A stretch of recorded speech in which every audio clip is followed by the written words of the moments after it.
शहापूर तालुक्यातील डोणखाम परिसरातील चांग्याचा पाडा, कथोरेपाडा, साकडबाव या परिसरामध्ये 15 दिवसांपूर्वी बिबट्याचा वावर निदर्शनास आला होता।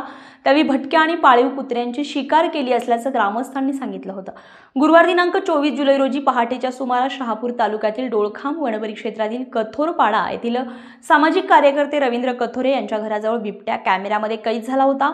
कुत्र्यांच्या जोरजोराच्या भुंकण्याने घरातील कुटुंबियांना जाग आली। घरातील सीसीटीव्ही मध्ये बिबट्या पाहून त्यांची एकच घाबरगुंडी उडाली। मात्र प्रसंगावधान राखल्यामुळे अनर्थ टळलाय। त्याचबरोबर 5 दिवसांपूर्वी मुरबाड तालुक्यातील घोलपदसई येथील एका घराच्या कंपाऊंडमधील पाळीव कुत्र्याची शिकार करतानाचा थरार घरातील सीसीटीव्ही कॅमेऱ्यामध्ये कैद झालाय। तर 12 ऑगस्ट रोजी शहापूर तालुक्यातील धसई वनपरिक्षेत्रामध्ये खैरे गावात गणेश धारवणे यांच्या गुरांच्या गोठ्यातून पाळीव कुत्र्यांची शिकार केल्याचं धारवणे यांनी सांगितलंय। तसेच या ठिकाणी बिबट्याच्या पावलांचे ठसे देखील ग्रामस्थांना आढळून आलेत। मात्र या पावलांच्या ठशांबाबत वन विभागानं अद्याप कुठलंही स्पष्टीकरण दिलं नाहीये।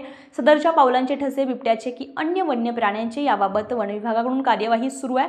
नष्ट होत चालली आहे वनसंपदा। वनपरिक्षेत्रामध्ये होणारे अतिक्रमण, वनक्षेत्रामध्ये वाढत असलेल्या अतिक्रमणामुळे वन्य प्राणी अन्न आणि पाण्याच्या शोधामध्ये मानवी वस्तीकडे वळू लागलेत। मात्र बिबट्यांच्या वाढत्या वावरामुळे शेतकरी, वाड्या वस्त्यांवर राहणारे वननिवासी चांगलेच भयभीत झालेत। त्यांच्याकडील गोधन आणि पाळीव प्राणी यांच्या संगोपनाचा प्रश्न पुन्हा एकदा ऐरणीवर आलाय। Manohar Patole, star Maharashtra news, Thane.